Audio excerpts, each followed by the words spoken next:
Mapagpalang araw po sa ating lahat. Kumbati General po ang inyong kaantingero.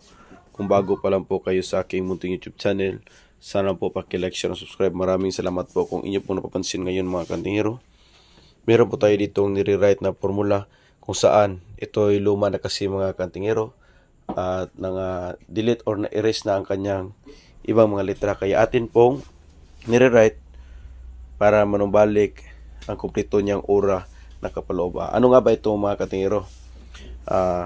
Una sa lahat, pag mag-write tayo ng formula or testamento, dapat po ay kabisado natin yung mga ora na kapaloob para hindi po tayo magkamali.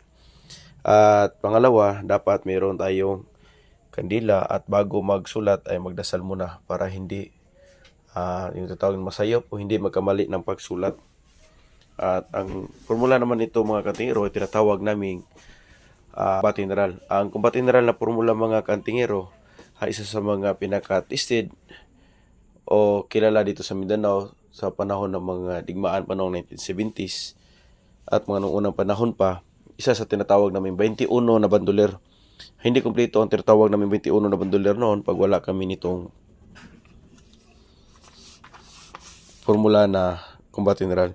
Ito'y gamit pa ng aming mga elders dito sa Mindanao noong mga banda ng 1970s sa kanilang pagkidigma. Isa sa kanilang tested at masabi natin may agi na nga formula o kumbaga ay nagamit na nila panahon ng mga digmaan noon. Yung original formula mga kaantingero, medyo hindi na po ganong klaro ang ibang letra sapagkat nga po sa pasalin-salin na po ng formula ay yung ibang letra ay na-erase na o hindi na gaano klaro. Kaya ang ginawa natin ay rewrite natin mga katingero. Ganon pa din. Kung ano nakapaloob sa testamento ng kumbati general na pangbuti di gira at pwede nitong panglagay sa baon ng niyog. Yung una nating nilabas sa kumbati general ay yung galing sa Tubato kina Commander Toothpick at Commander Deligaya na kung saan ang nagbigay sa atin ay si Commander Aguila. Yung tinatawag nilang kumbati general na sa kanilang version. At tapos ito naman na kumbati general ay kung taga Lanao ka, ito ay pinakakilala sa Lanao. At ang sabi ng matanda noon, itong formula nito ay pinoformalize nila doon sa Langob na Sudlon. Kung hindi ako nagkamali, ang writer noon mga katingero ay tinatawag nilang Daddy Cano ng Mindanao. Isa sa pinakamagandang magsulat noon at gumawa ng formula dito sa Mindanao.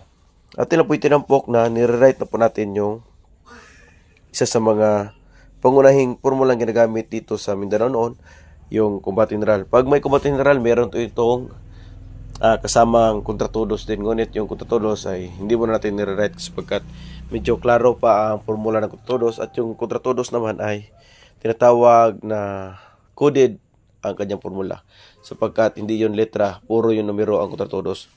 Malamang sa malamang yung mga taga Mindanao na mga sinauna pang anting-anting ang gamit, lalo nang gumagamit ng bandoler noon, ay meron talaga sila nitong tinatawag na kumbati general. Yan po ang original na ating nire-write sapagkat medyo malabo na po ang ibang letra. At ito naman ang ating nare-write na ganun pa rin kung ano nakapaloob sa formula ng kumbati general ay yun pa rin ang ating inire-write at dapat kabisado po natin ang bawat ora para po hindi po magkamali ng pagre-write.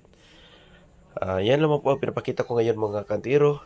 Ito po ang pinagkakabalahan ko. Bali dalawang noong Martes ko ito sinimulan tapos hindi ko na tapos makalahati lang na-write ko at kaya ngayon naman ko na-continue ang pagre-write. At ayan na po mga kantiro, tapos na po natin mag-write.